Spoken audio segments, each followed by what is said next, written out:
তাড়িয়েছিলেন বুদ্ধদেব, ঢুকতে দেয়নি মমতাও। এবার বিজেপির আমলে প্রায় 20 বছর পর বাংলায় এলেন বাংলাদেশের বিশিষ্ট সাহিত্যিক তসলিমা নাসরিন। কিন্তু কেন 20 বছর আগে তাকে বের করে দেওয়া হয়েছিল? কেনই বা তার এই ফেরা এত গুরুত্বপূর্ণ? জানুন। 31শে জুলাই দুপুরে কলকাতা বিমানবন্দরে পৌঁছন তসলিমা নাসরিন। তাকে স্বাগত জানাতে উপস্থিত ছিলেন বিভিন্ন সংগঠনের সদস্য এবং বহু অনুরাগী। নিরাপত্তার বিষয়টি মাথায় রেখে বিমানবন্দরে কড়া নিরাপত্তার ব্যবস্থাও করা হয়েছিল। জানা গিয়েছে, শনিবার মৌলবাদ বিরোধী কবি ও সাহিত্যিকদের একটি বিশেষ অনুষ্ঠানে যোগ দেওয়ার জন্য তার এই সফর। এই অনুষ্ঠানকে ঘিরে ইতিমধ্যে সাহিত্য ও রাজনৈতিক মহলে জোর আলোচনা শুরু হয়েছে। কিন্তু কেন তাকে বের করে দেওয়া হয়েছিল? সালটা 2007। তার লেখা লজ্জা উপন্যাসকে কেন্দ্র করে ব্যাপক বিতর্ক বিক্ষোভের সৃষ্টি হয়।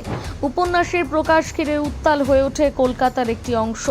সংখ্যালঘু এলাকাগুলোতে উত্তেজনা ছড়ায়। পরিস্থিতি এতটাই উত্তপ্ত হয়ে ওঠে যে সেনা মোতায়েন করতে হয় প্রশাসনকে। সেই সময় রাজ্যের মুখ্যমন্ত্রী ছিলেন বুদ্ধদেব ভট্টাচার্য।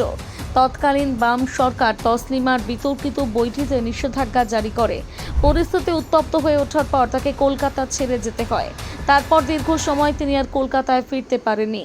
তৃণমূল আমলেও তার উপর অলিখিত নিষেধাজ্ঞা জারি ছিল।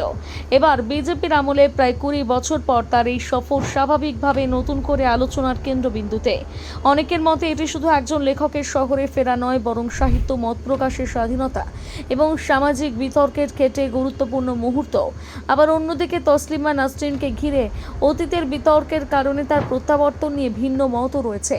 তসলিমা নাসরিনের এই কলকাতায় ফেরা নিয়ে আপনার কি মনে হয় জানাতে ভুলবেন না কমেন্ট করে।